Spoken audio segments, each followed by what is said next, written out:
Try to remember your first birthday, not a photo of it, not a story someone told you, the actual moment, the candle, the faces leaning in, the sound of your own name being sung. You can't. There is nothing there, just a blank where the beginning of you should be. But the real answer is far stranger than forgetting. For the first few years of your life, you were awake. You were learning faster than you ever will again. You loved, you feared, you laughed, you cried. You were fully, vividly alive.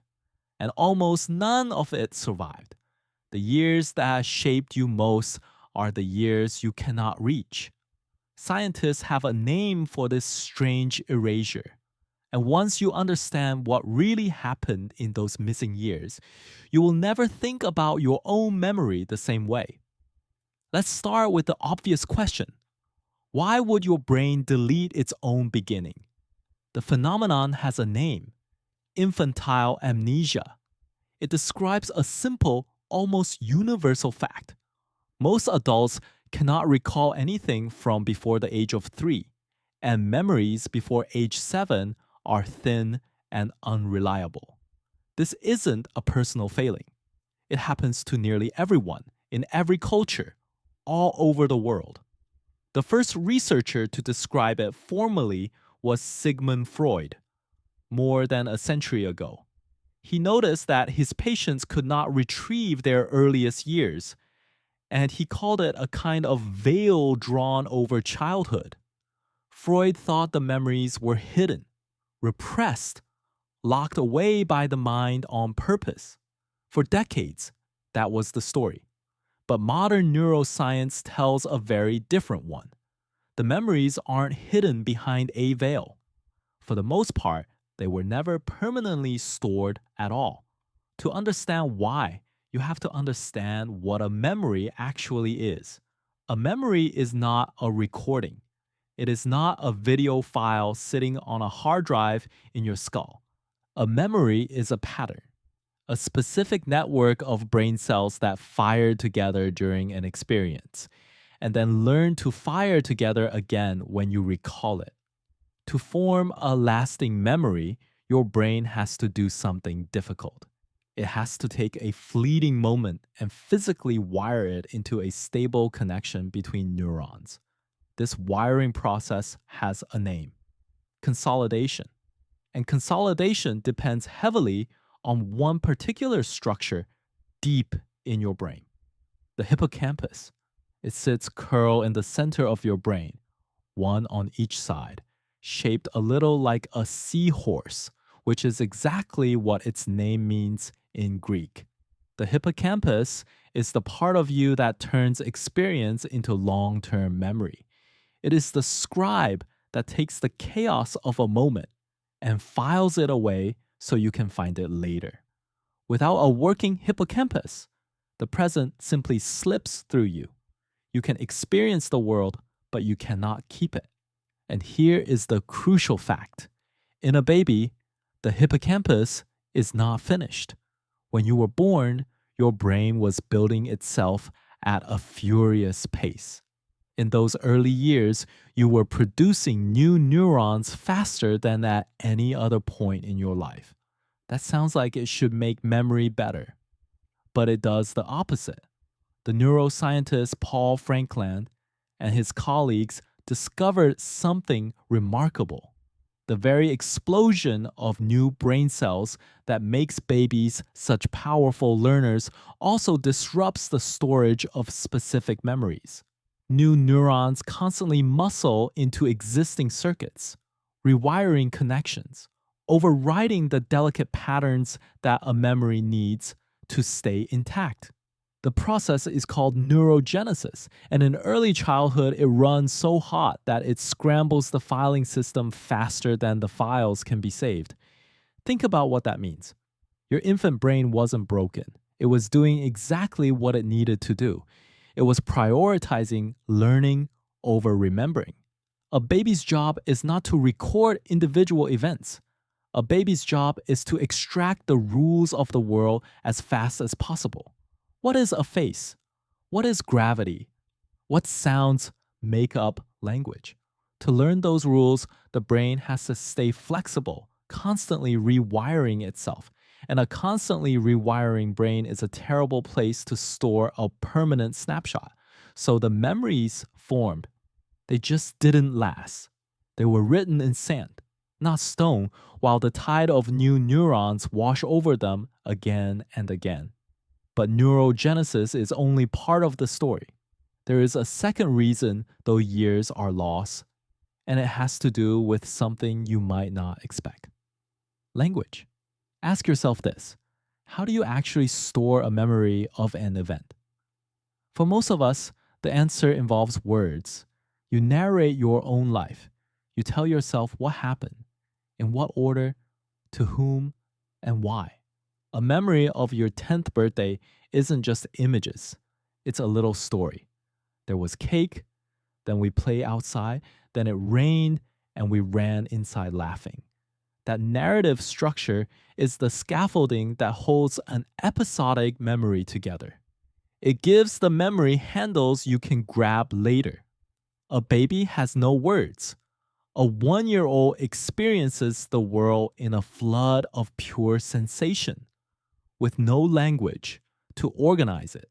The psychologist Catherine Nelson studied how children develop what she called autobiographical memory. And she found that the ability to remember events as part of a personal life story emerges hand in hand with language and with conversation. Children begin to form lasting memories around the same time they learn to talk about the past with their parents. The story you tell becomes the memory you keep. Before you had the words, you had no way to build that scaffolding. The experiences happened, but they had nothing to cling to. There is something deeper here, too. To have a memory of yourself doing something, you need a self. You need a stable sense that there is a continuous you who exists across time, who was there yesterday and will be there tomorrow. Psychologists test for the emergence of this self-awareness with a clever experiment called the mirror test. They place a small mark on a child's face and show them a mirror. A very young infant reaches for the reflection, treating it like another baby. But somewhere around 18 months to 2 years, something shifts. The child reaches for their own face instead. They understand for the first time that the reflection is me. That moment, the dawn of the self, lines up closely with the moment our earliest lasting memories begin. It's hard to remember your life before there was a you to whom the life was happening. So put the pieces together. In your first years, your hippocampus was still under construction. Your brain was flooding itself with new neurons that scrambled memories faster than they could set. You had no language to build a story around what happened, and you had no firm sense of self to anchor the memories to. The wonder is not that you forgot those years. The wonder is that anything from them could have survived at all. But now comes the twist, because forgetting is not the same as losing.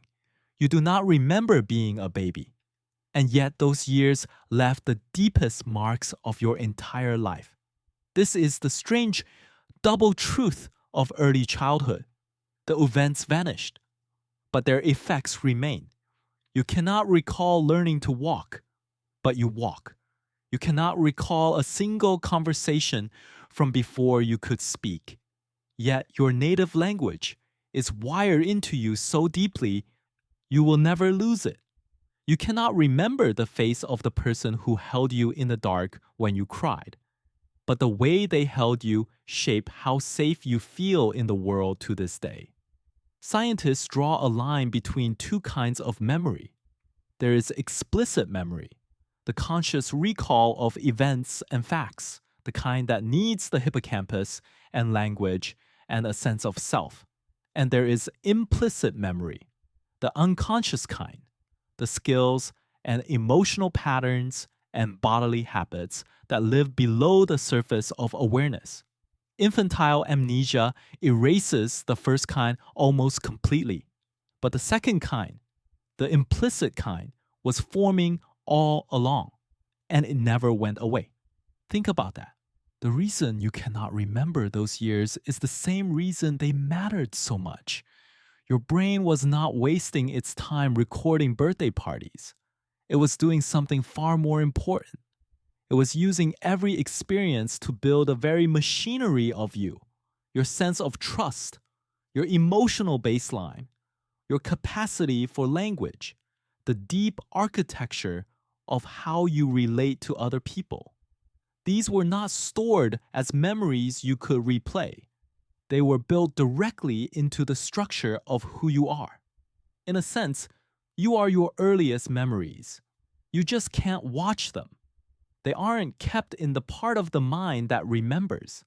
They are kept in the part of the mind that simply is. So when you reach back toward your first birthday and find only darkness, that darkness is not emptiness. It is the foundation, buried so deep beneath everything you became that you can no longer see it. The years are not missing. They are load-bearing. You are standing on them right now. There is one last gift in all of this. Researchers like Patricia Bauer have shown that very young children actually can form and hold memories for a time. The memories exist.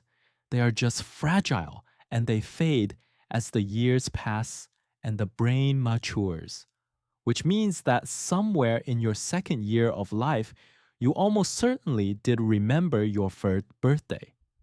For a little while, the candle and the faces and the song were all there, held in a mind too new to keep them. You had the memory. You simply couldn't carry it with you. So try, one more time, to remember the beginning of yourself. You will find nothing, but that nothing is not where your story failed to record. It is where your story was written so deeply that it became you. In the years before, you had the words to tell it. In the years you will carry forever, precisely because you can never recall them.